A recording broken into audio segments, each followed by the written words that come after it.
Di hadapan korang ada satu unit Proton Saga 1.3 CVT tahun 2017.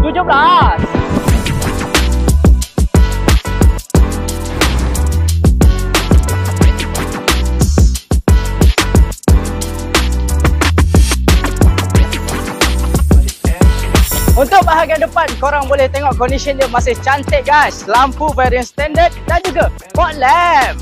Di bahagian tepi, korang boleh tengok siap sport rim dan juga tayar saiz 14. Condition tayar masih cantik guys.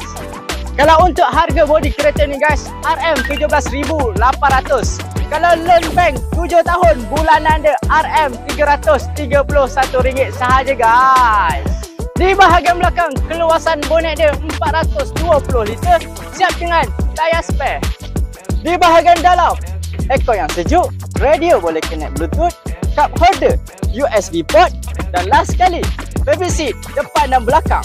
So, kepada anda yang ingin mendapatkan kereta ini ataupun kereta-kereta lain, boleh cari saya kecil di Express Auto Sinar Berhad, Shah Alam, Section 15. See ya!